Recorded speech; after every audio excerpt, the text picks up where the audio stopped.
नमस्कार। दैनिक सवेरा देखने वाले दर्शकों का एक बार फिर से बहुत बहुत स्वागत है। इस समय हमारे साथ कांग्रेस के वरिष्ठ नेता टीडी ठाकुर इस समय हमारे साथ मौजूद हैं।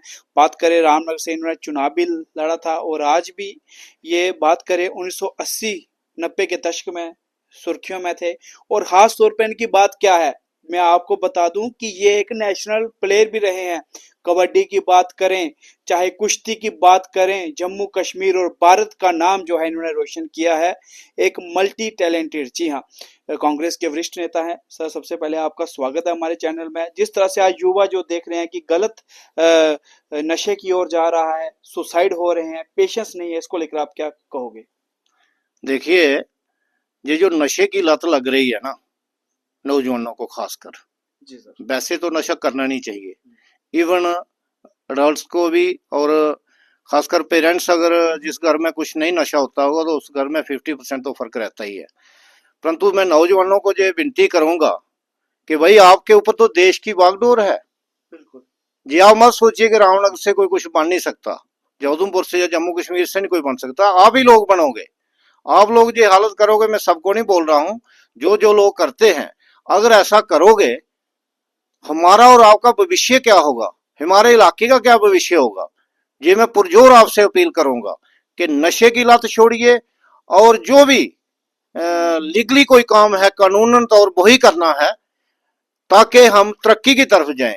जब कानून को, मुलाजिमों को और एम्प्लॉइज को रोकना पड़ेगा, गलत तरीके से हम कोई भी काम करेंगे, नेचुरली वो कंसर्निंग डिपार्टमेंट जो है वो उसको ये काम करना है कि वेलफेयर का करना है। यानी कि अगर ठीक हम पब्लिक काम करेंगे, हमारी वही कोऑपरेशन डिपार्टमेंट्स के साथ रहेगी, चाहे वो पुलिस है, चाहे वो रेवेन्यू है, चाहे कोई दूसरा तीसरा है। तो डिपार्टमेंट को भी चाहिए कि वो भी कोऑपरेट करे, लेकिन हमारी कोऑपरेशन यही है कि हम ठीक से काम करें, और खुद भी हम अपने इलाके इलाके में, गांव गांव में, चाहे कमेटीज के जरिए बनाए, चाहे पंचायत के जरिए, चाहे अपने ग्रुप्स बनाए, ग्रुप्स बनाकर, जो ऐसा नहीं कि सारे लोग ही नशे की लत में हैं, तो कुछ लोग जो अच्छे हैं, या जो समझकार हैं, या जो काफी बड़े हुए हैं, या कोई सोशल वर्कर है, वो अपने ग्रुप्स वगैरह बनाकर और लोगों को कैंप में लाकर खुद ही लाएं अपने गांव के कैंपों में, और वहां पे उनको समझाएं। तो मैं ये जरूर कहूंगा कि जो नशे वाले जो लोग हैं, जैसे चिट्टा हमने देखा तो नहीं है, लेकिन सुना तो रोज सुनते हैं हम कि चिट्टा चिट्टा चिट्टा। अब जो चिट्टे वाला काम है, मैं पुरजोर गुजारिश करूंगा कि यार इसको बंद करिए।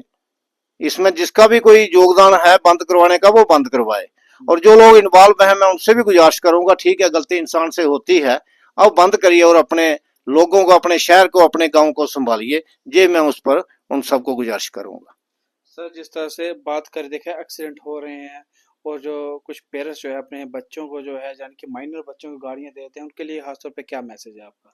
देखिए, हम लोग जो है ना, अब कोई बात में अगर आपके साथ करूं तो यही कर सकते हैं हम, अवेयरनेस। पेरेंट्स को अवेयरनेस होनी चाहिए। अगर एक किसी का बच्चा बाइक चलाता है तो जरूरी नहीं है मेरे वाला भी चलाए। मेरे वाले को या दूसरे किसी के वाले को यही चाहिए कि हमारी कैपेबिलिटी, हमारी कैपेसिटी क्या है। और कैपेसिटी के बाद हमें ये देखना है कि हमारे बच्चे की एज कितनी है। एज के बाद हमने ये भी देखना है हमारा बच्चा मैच्योर कितना है।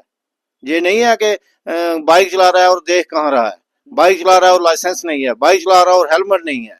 तो हम देख रहे हैं, ये मुझे बड़े दिनों से, आपका आज के लिए तो मैं बहुत धन्यवाद करूंगा, क्योंकि मेरे दिमाग में ये काफी बात उठ रही थी कि हालात रामनगर के बहुत बिगड़ के हैं। वही समय था 10 साल पहले, 20 साल पहले, रामनगर में शांति बहुत, सबसे शांतिपूर्ण इलाका जो था जम्मू कश्मीर में रामनगर का था। और इसको प्योर डोगरा इलाका बोलते हैं। हम एमए डोगरी करते हैं थे, तो रामनगर में एमए डोगरी का जब हमारी क्लासेस लगती थी, तो वहां पे भी रामनगर के बच्चों को, हम शायद, मैं अकेला ही था रामनगर से, तो वहां भी रामनगर को तशरीह दी जाती थी डोगरी में, कि नहीं, रामनगर का इतिहास है डोगरी का, रामनगर बड़ा अच्छा इलाका है, और हमारी बोली अलग से ही सुनते थे वो। तो ऐसा है हमारा इतिहास, ऐसा है हमारे पहाड़ी इलाके, ऐसे हमारे जहाँ के जो टाउन्स हैं वो हैं। अब देखो, ये उल्ट हो जा रहा है बिल्कुल, कोई डोगरे वाली बात नहीं रह रही है। ये जो रोज बाइकें लेनी है, कहीं से स्लिप करना है, कहीं रैश में चलते हैं, हम भी गाड़ी चलाते हैं, मैं चलाता हूँ, और मैक्सिमम थोड़ा ठीक से, और खासकर ब्लाइंड मोड जो ये लेते हैं ना, ब्लाइंड पास, आगे से हमें दिख नहीं रहा है कि गाड़ी आ रही है कि नहीं है, तो पहले जैसे पास ले लेते हैं। अब देखिए उसमें खतरा बनेगा कि नहीं बनेगा। तो ये मैं सबको सलाह दूंगा कि कम से कम पहले तो आप अंडर एज वाले बच्चों को मत दीजिए बाइक। अगर कोई प्रॉब्लम है, जितने आपको बाइक में खर्चने हैं उसको ऑटो कर दीजिए, गाड़ी कर दीजिए, वो ज्यादा सुरक्षा के लिए भी रहेगा, ठीक रहेगा।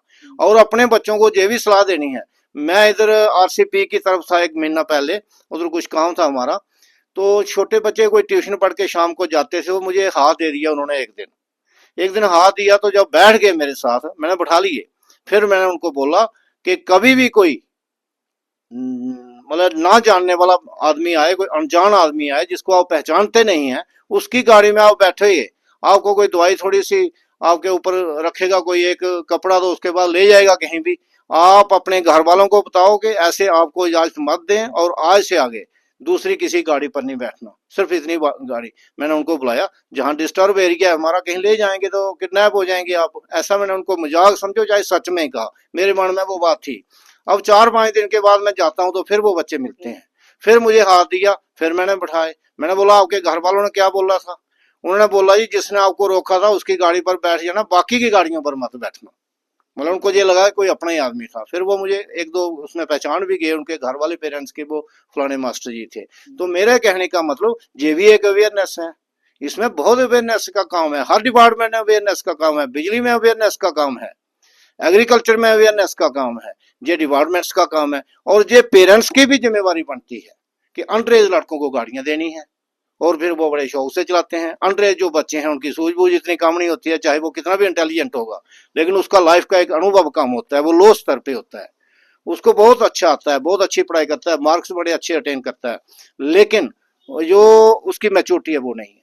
तो मैं इमेच्योरिटी की वजह से ये सारी चीजें होती हैं, और फिर जल्दी जल्दी कहीं, अब देखो अब राउंडर का क्या हाल है, कितने सुसाइड हो रहे हैं, कितने सुसाइड हो रहे हैं, हैरान हो गए। सुसाइड की बात करें जम्मू कश्मीर में, तो रामनगर जो है समय सुर्खियों पे है सुसाइड को लेकर। मुझे नहीं लगता कोई हफ्ता खाली जाता है, जब शायद कोई दिन ही खाली जाता है, और नॉर्मल बातों पे है, लाइफ स्ट्रगल है, लड़ो इसके साथ, बहुत कुछ होता है लाइफ में। जैसे हम मानते हैं अपने जन्मपत्रियों को मानते हैं, जैसे हम शास्त्र को मानते हैं, आप कहीं भी देखो, रामायण की तरफ जाओ, महाभारत की तरफ जाओ, तो कहाँ कहाँ कितने कितने बड़े लोगों को, जो भगवान थे, जो सन्यासी थे, पांडव थे, कौरव थे, अगर उनकी हिस्ट्री को आप पढ़े और उनको देखें, मुसीबतें तो उनको भी पड़ी है, बिल्कुल उनको पड़ी है, तो आपको क्या परेशानी है? छोटी मोटी कोई घर वाला कुछ कह दे, पेरेंट्स कह दें, कोई चांड़ा मार दे, कोई और बोल दे भाई आप ठीक नहीं कर रहे हैं, अब नंबर थोड़े आगे, सुसाइड कर लिया, ये कौन सी बात है भाई? दूसरी बार पास हो जाओ, चौथी बार हो जाओ, अच्छे नंबर लो, मेहनत करोगे, कुछ भी हो सकता है। स्पोर्ट्स में नहीं जाए, सिलेक्शन नहीं हुई, तो चल घर पे आके लेट के लड़ाई झगड़ा जा कुछ ना कुछ करना। फिर थोड़ी सी बात अगर किसी शादीशुदा लड़के को कह दी तो वो चला गया, अगर किसी लड़की को कह दी तो वो चले गए। ये सारा देख के मैं कहूंगा पेरेंट्स भी इसमें करें, और मोस्टली मैं ये कहूंगा कि जो सोशल वर्कर लोग हैं, हमने वैसे भी शुरू किए रखा होता है, जी हमारे पास लोग आते जाते हैं, हम भी जाते हैं गाँव में, तो हम यही बताते हैं, विदाउट मैं कहता हूँ पार्टी पॉलिटिक्स, हम जो लोगों को कहते हैं यार कम से कम ये नशेबाजी इसका ध्यान रखो, ये बंद करो, और बच्चों को अवेयरनेस दो। ये जरूरी नहीं है गाड़ियां, हम कितना पैदल चलते थे, आजकल थोड़ी जरूरी हो गई है, थोड़ी काफी जरूरी है, क्योंकि ट्रांसपोर्ट चाहिए, लेकिन उसके लिए साधन अलग से हैं। जरूरी नहीं है साधन आप बाइक 12 साल के लड़के को दे तो कहीं ना कहीं गिराएगा, वो जब गिराएगा तो पेरेंट्स सारी उम्र के लिए सदमे में चले जाते हैं। उससे बेहतर है कि पहले संभाल लो उस चीज को, ये मैं मानता हूँ। खासतौर पर लास्ट में युवाओं के लिए क्या मैसेज? सर आप एक नेशनल प्लेयर भी रहे हैं, जम्मू कश्मीर का आपने नाम भी रोशन किया है, जितने ज़्यादा नेशनल गेम्स आपने खेले, जितने ज़्यादा मेडल अवार्ड्स आपके पास है, शायद हो सकता है जम्मू कश्मीर में किसी के पास ना हो। तो सर क्या मैसेज खास तौर पर युवाओं के लिए चाहते चलो हैं? किसी ने आपको बताया होगा, मैंने तो कभी नहीं बताया, लेकिन उसके लिए भी आपका धन्यवाद। मैं ये कहूंगा, लड़के को एक बार, जब बच्ची को भी अपने को अगर कहीं एक बार अब लगा देना किसी काम में, और उसके पैसे पीछे एक फोकस होना चाहिए। हमारे पीछे भी हमारे पेरेंट्स का और मेरे फौजी भाइयों का खासकर था, वो कहते थे स्पोर्ट्स में आपको आगे जाना है, तो इसलिए भी मुझे थोड़ा वो वहां से इनकरेज मिला, थोड़ा हौसला मिला, और फिर जब मैं आगे गया तो मुझे खुद भी थोड़ा हुआ, तो थोड़ा ठीक ही चला। काफ़ी नेशनल खेले, इंटर यूनिवर्सिटी खेली, इंटर कॉलेज, इंटर डिस्ट्रिक्ट, काफ़ी हुआ, जूनियर नेशनल, सीनियर नेशनल, ये काफ़ी रहा हमारे साथ लाइफ में। स्पोर्ट्स में काफ़ी सिलेक्शन हमारी होती थी। हम जाते नहीं थे, पीछे की तरफ आते थे हम, गाँव की तरफ और समाज की तरफ, कि जहाँ ये चल रहा है, जहाँ गरीब को कोई पूछ नहीं रहा है, जहाँ इसका वो स्टेट सब्जेक्ट नहीं बन रहा है, जहाँ पे बड़ी बातें होती थी, गाड़ियाँ नहीं हैं, बड़ा मुश्किल था। हम स्टूडेंट्स थे, किसी ने आधा किराया नहीं लेना है, मेरा रोज झगड़ा। मैं तगड़ा तो था ही था, अच्छा था, फिजिक अच्छी थी, तो फिर अगर कंडक्टर को मारेंगे फिर भी लोग कहेंगे देखो जी फलाने का लड़का लड़ता है, लड़ते तो हम हक के लिए थे। वो मेरा पेशा यही, उस तरफ मेरा स्पोर्ट्स की तरफ ध्यान था, इस तरफ ये था, और पढ़ने के लिए बड़े अच्छे थे। तो सर पॉलिटिक्स में कैसे आए आप सर, वो भी एक बताएं। पॉलिटिक्स में देखिए शुरू से शौक था। हमारे फादर्स, फोर फादर्स, या मेरे फादर या दूसरे भी लोग जो थे, वो गांव की, सर जैसे देखिए कांग्रेस चुनने की वजह यह है कि हमारे पेरेंट्स कांग्रेस में थे। उसके बाद जहाँ पे मैं पढ़ता था तो हमारी व्यवस्था इनके साथ ही रही ज़्यादा, जहाँ के जो एमएलए थे कांग्रेस के मैक्सिमम, वहाँ जो भी एमएलए तब बने, चंदूलाल जी बने, रामदास जी बने, तो ये कांग्रेस के थे सारे। आपने कैसे अपने आप को जो जैसे कहते हैं कि एक जो आप स्पोर्ट्स में भी थे, तो आपने कैसे किस तरह से वो कि अपने आप को सोचा कि नहीं मुझे यही करना है, कैसे आपको प्रेरणा मिली? देखो भाई मेरे जो आर्मी में थे दो, फादर मेरे आर्मी थे, चाचा मेरे आर्मी में थे, चाचे के बेटे आर्मी में थे, तो सब जो लोग जब भी कहीं मिलते थे, मेल मिलाप होता था, या कहीं घर पे आते थे, जैसे छुट्टी होती है उनकी के, तो तब यही बातें चलती थी।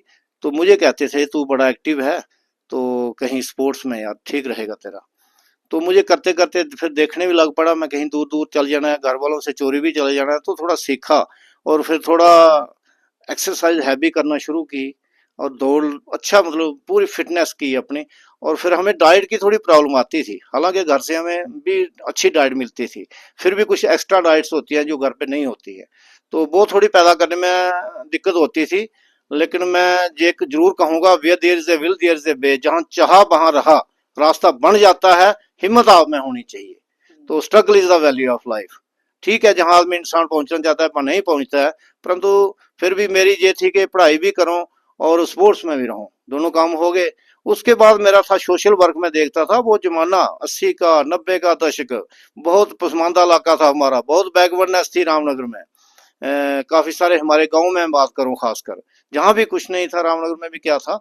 तो आज तो काफी काफी फर्क है, परंतु जो फर्क है उसके साथ साथ नुकसान भी बहुत आ रहा है, हमारे इस युवा पीढ़ी को बहुत नुकसान हो रहा है। और हमारे पेरेंट्स, हम लोग मतलब हम भी पेरेंट्स में ही हैं अब, हम जो पेरेंट बॉडी के लोग हैं ये परेशान हैं, और युवा पीढ़ी जो है वो परेशान कुछ कर भी रही है, और नशेबाजी की वजह से उनको जो लत लगी है वो है। सारे लोग नहीं है, अच्छे बहुत हैं, अच्छे बच्चे जा रहे हैं, जहां से भी स्पोर्ट्स में जा रहे हैं अच्छे भी हैं, लेकिन हम सबको अच्छा बनना है और नशा छोड़ना है। नशा छोड़ोगे, जितना टैलेंट हमारे रामनगर में और रामनगर के गांव में दबा हुआ है, मैं दावे के कह सकता हूं कि शायद इतना किसी कहीं में नहीं हो, इतना टैलेंट है। चाहे आप बसंतगढ़ जाइए, चाहे कलवंता में जाइए, इधर जाइए उधर जाइए, हर जगह में है, क्योंकि हम स्पोर्ट्स में भी रहे हैं, वहां तब भी इलाकों में जाते हैं, as teacher master education department में रहे तब भी हम जाते थे, और पॉलिटिकली भी जाते थे। तो हमने देखा है कि बहुत अच्छे बच्चे हैं, बहुत अच्छे बच्चे हैं। अब कहाँ क्या हो रहा है ये समझ में नहीं आता। टाइम देने के लिए बहुत बहुत शुक्रिया सर आपका। फिलहाल ये थे हमारे साथ टीडी ठाकुर, कांग्रेस के एक सीनियर नेता हैं। फिलहाल इस खबर के साथ इतना ही, मुझे दीजिए इजाजत।